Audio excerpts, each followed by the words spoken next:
We're in Tennessee with Nissan driving the all-new Armada. Andrea, I was hoping for a cowboy hat and boots, but guy can only wish. Sorry. Hold on, Zach. We're in a V6. No, we're in a twin-turbo V6. Oh, yeah. It has got a lot of grunt. You know that the engine under this thing is actually derived from the Nissan GTR? I like that. It makes me feel warm. It does. All right, so we kind of stole the thunder there. What's under the hood of this thing? A 3.5-liter twin-turbo V6 with a 9-speed automatic transmission, 425 horsepower and 516 pound-feet of torque.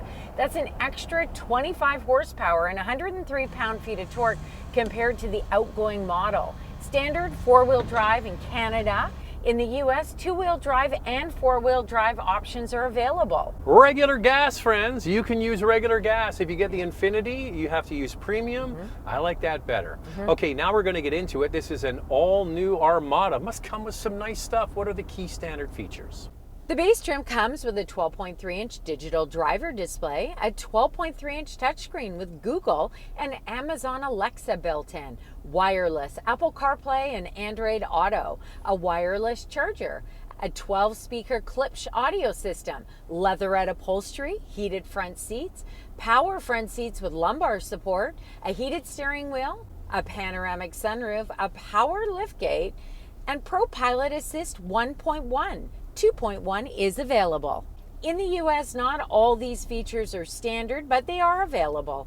So earlier in the year, we drove the QX80, which is built on the same Nissan Patrol platform that's sold around the world. That's the luxury version. This is the more mainline. The price isn't as mainline as it used to be. No. But what are you thinking about this one, Andrea? Oh, I love the way that this handles. We've got some pretty smooth roads here in Tennessee. So obviously you don't feel that kind of truck-like drive that we felt with the QX80. We did go on a gravel road, and yes, it gets a little bit more truck-like. You feel those imperfections in the road. This model that we're driving has air suspension. It's the top trim, and there's a new model, the Pro-4X, and it also gets air suspension. Yeah, so they've actually dialed in a real off-roader. And now this is kind of the soft roader. And by off-roader, they've added like a locking rear differential, skid plates, a tow hook.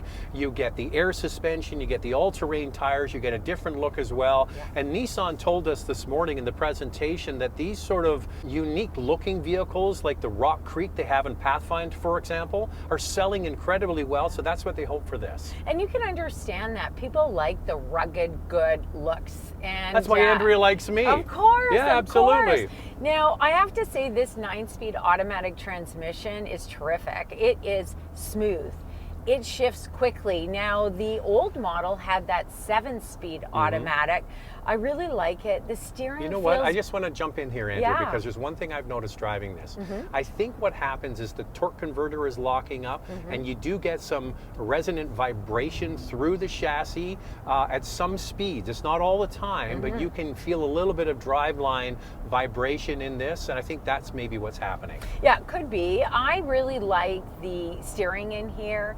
It's well weighted. It doesn't feel too light. And I had to take a really tight corner, and it was no problem. Like, maneuverability for such a large truck is great. Well, it's amazing how they can take a body on frame, basically like you would get in a pickup truck, and make it into, in this case, a quasi-luxury vehicle, and dial in all of those refinements. Yeah. So you can have that off-road and truck-like capability, but also the creature comforts that people want. So I think they've done a good job. They've got a lot more competition now. Yeah. You've got Land Cruiser back in the marketplace. The new GX has just come in. And so body-on-frame trucks from General Motors and even Ford have all just been redone. So this has become very competitive. And I have to say that because maneuverability is good, turning radius is good, that when you are driving a lot of the time in the city, like we do when we're back home, you'll find that it'll be easier to parallel park. I also find, like, when you have a boxy design and large side mirrors, it makes parallel parking a lot simpler. Yeah, but it's also got all the electronic aids. So now you have this around view camera setup that you can actually move and show on the screen the angle that maybe you're trying to approach. And it has the invisible hood thing. What it does is it takes the front forward camera and stitches it in what the image would be as you're driving over something. It's clever technology. Yeah. Not sure how often you're going to use that, but for parking, Andrea's right. That sort of around view 360 thing is great. It begs the question, why not just buy the Armada over the Infiniti QX80 Andrea, for less money? Why wouldn't you just buy this over the QX80 for less money? And it runs on regular gas, same powertrain, slightly detuned, only 20 horsepower difference.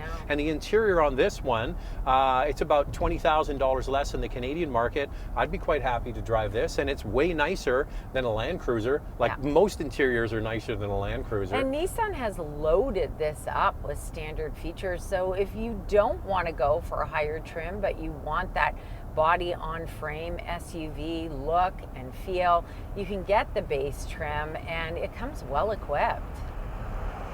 Now, compared to the outgoing model, the Armada has better capability. The new frame has 25% greater torsional rigidity and 55% increased lateral stiffness.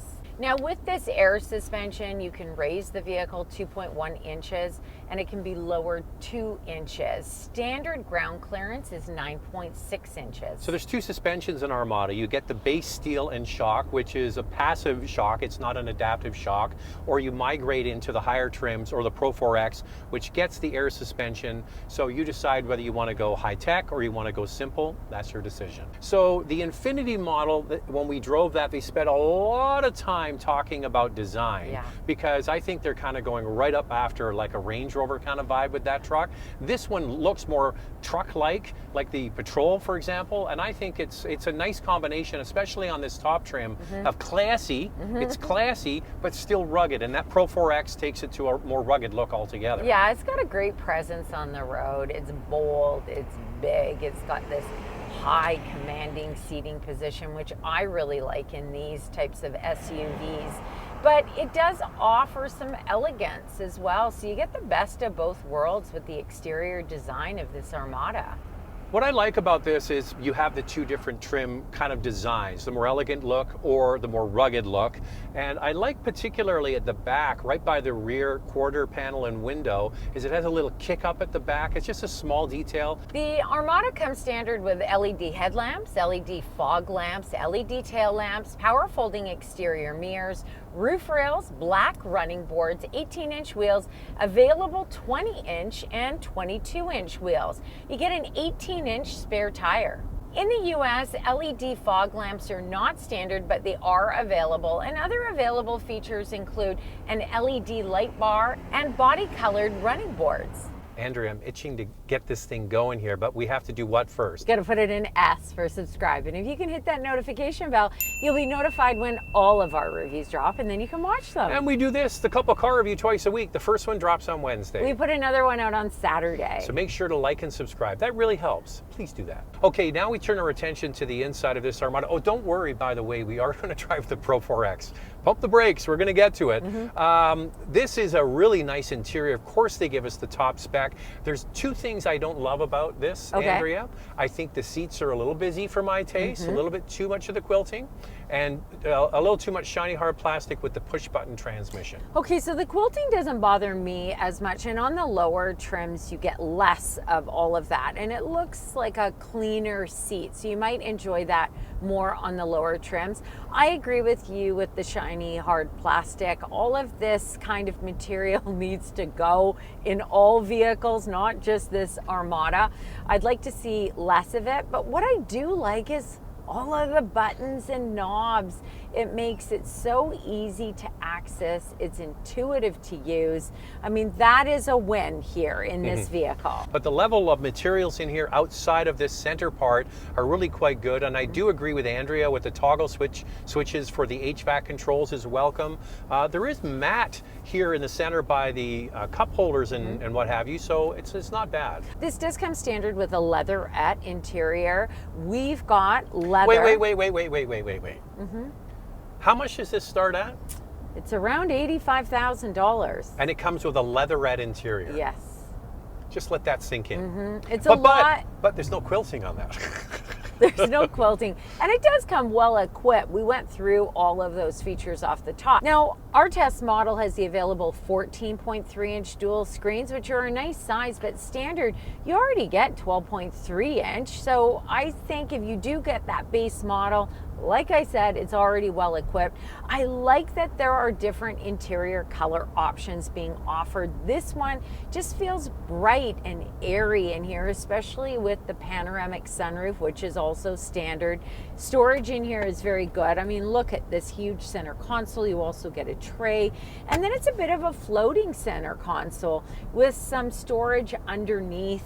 Door pockets are also quite large. So do we get the Klipsch as standard? Yes. Okay, so we like the Klipsch system. We drove it in the Infiniti. You get less speakers in the Armada, but it's also less expensive. So that's something to consider. And what about the bench seats? Because the top trim that we have here has the heavily quilted captain's chairs. What do you get on the lower trims? Well, you'll be happy to hear that a bench seat is offered on all trims of the Armada. Way to go, Nissan. That's what we like to see. This top trim also has the offering of captain's chairs if you want them. Here are the available features. You can get a 12-way power front seat with 4-way lumbar support, ventilated front seats, massaging seats, heated second row seats, in-car camera, dash cam, head-up display, and a motion-activated liftgate.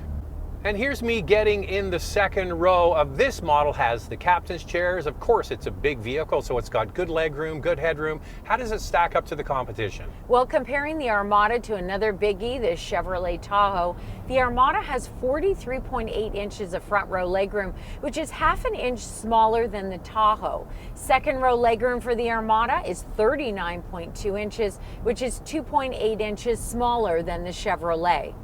Here's me getting into the third row. This is bigger than the previous model. How does this stack up? Armada has 34.5 inches of third row legroom, which is about half an inch less than the Tahoe.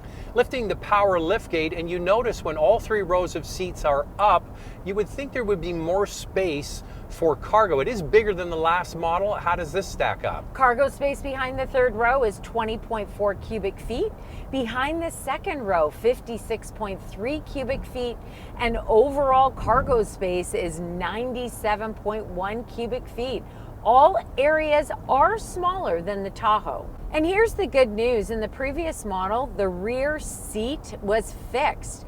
Now this actually moves. And just like that, we're in the Pro-4X. Are you feeling more professional? Very professional. So we decided to do something different. They have this great off-road course, which we did, and we've got amazing footage of this Pro-4X doing his Pro-4X stuff. Yeah. But we wanted to take a slightly different approach. What is this like to drive on-road? You know what? You will be surprised. So we drove the top trim with the air suspension, and now we're in this model also with the air suspension, but it has smaller wheels. So 20-inch wheels and all-terrain tires.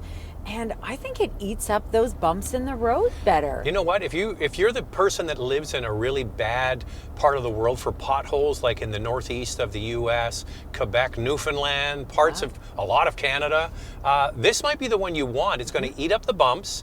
It has the smaller wheel, has the air suspension, and it has the Geolander tires, the Yokohama Geolander tires. Yeah. And in our experience, these are the quietest all-terrain tires for on-road that we've experienced. And I got to say, it's just as quiet as the other one. Yeah, Subaru uses actually these tires for their wilderness model, and we've taken it off-road and we've done it on-road, and we found the same thing.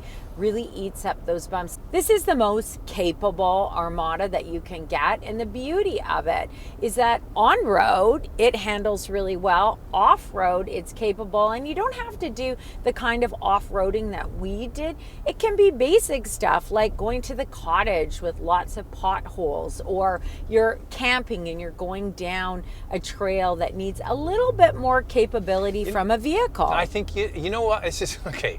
People like the idea that they're going to do all that. Most of the people who buy this are going to do exactly what we're doing, just driving it on pavement. But the idea is still there that it can do it, and on the occasion, it's also going to be great for the snow. But I think for comfort level, this is the one you want. It feels more comfortable because of the smaller wheel and tire. Also, it's unique looking. It's got that bold and rugged design. You have different accents, this lava red. You've got a unique front fascia to it, and also a metal underbody skid plate, a black painted grille, and then the unique Pro-4X themed interior accents. And I'll pick up there, Andrea. I was thinking all the Pro-4X stuff would be kind of way over the top. There is the embossed headrest, but the rest of it, actually, I kind of like this quilting better than the one we were just in. I find the seats generally are kind of busy, but these ones are a little bit more muted. So this has a new power plant under the hood. How's the fuel economy? Still not killer, but let's get into it. Let's start with pricing. We'll do Canada first, and we're using MSRP.